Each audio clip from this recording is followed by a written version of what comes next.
We have asked a lot of questions about AI, like will it take over jobs? Will it impact national security? And will it replace search engines? But here's a strange one. How do you discipline a rogue AI model? I'm talking about Grok, the AI bot created by Elon Musk. It's on the government's radar here in India. Why? Because of abuses and problematic takes.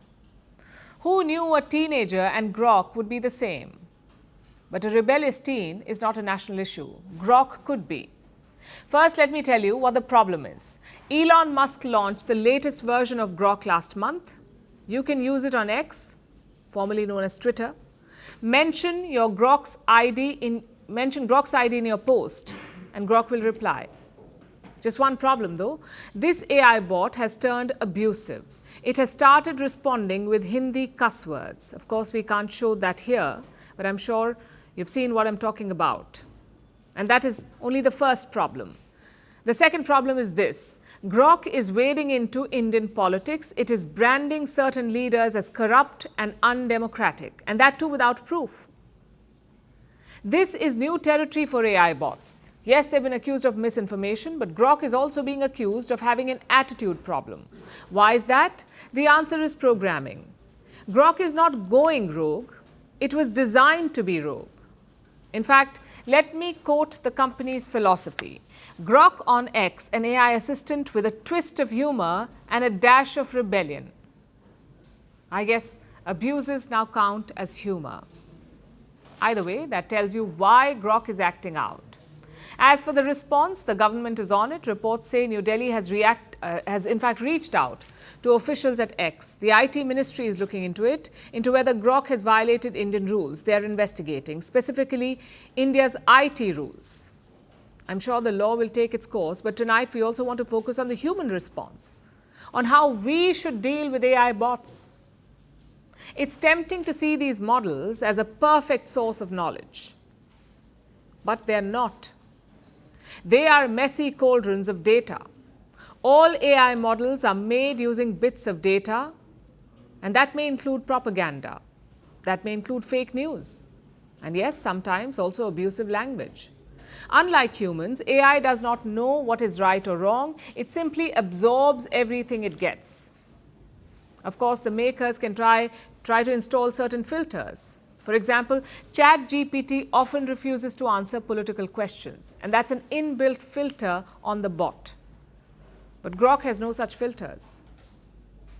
So then what do? The users? We say start using your own processor. I'm talking about our brain, human intelligence.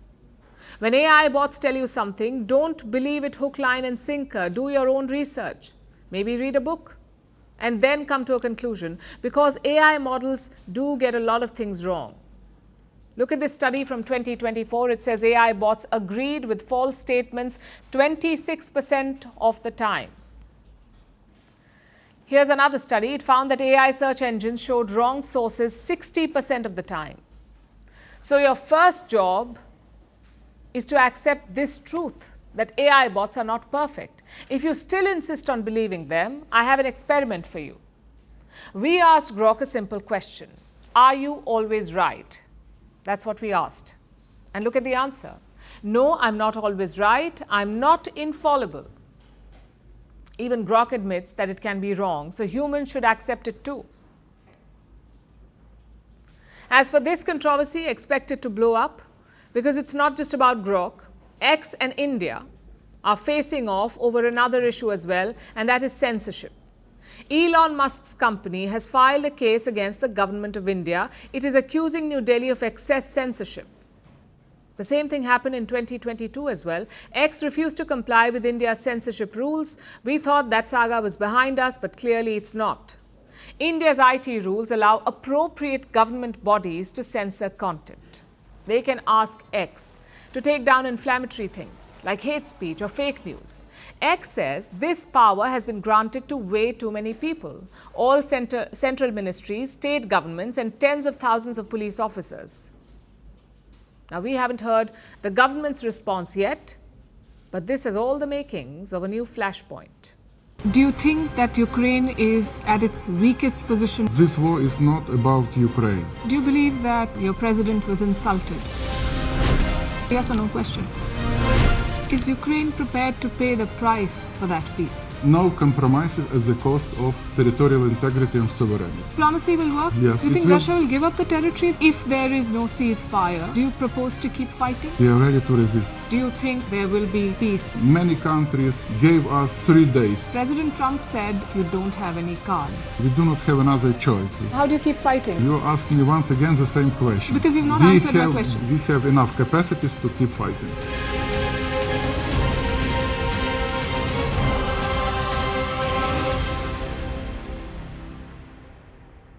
Good afternoon, Prime Minister Lakshman. Good afternoon. Making headlines in India well before you landed here. New Delhi has raised concerns in the recent past vis-a-vis the Khalistani separatists that operate in New Zealand. How do you propose to address these concerns? In our democracy, we believe in the freedom of speech. Organizations like the Al-Qaeda or ISIS were to hold a referendum in New Zealand, something related to one of your Western partners. Would you say the same? We have very well-defined laws in our democracy. No specific conversation on Khalistan on this visit. It was raised with me. I also raised back our position. Are you willing to be open to these concerns from New Delhi? As I keep coming back to you to say, we have strong laws in our system.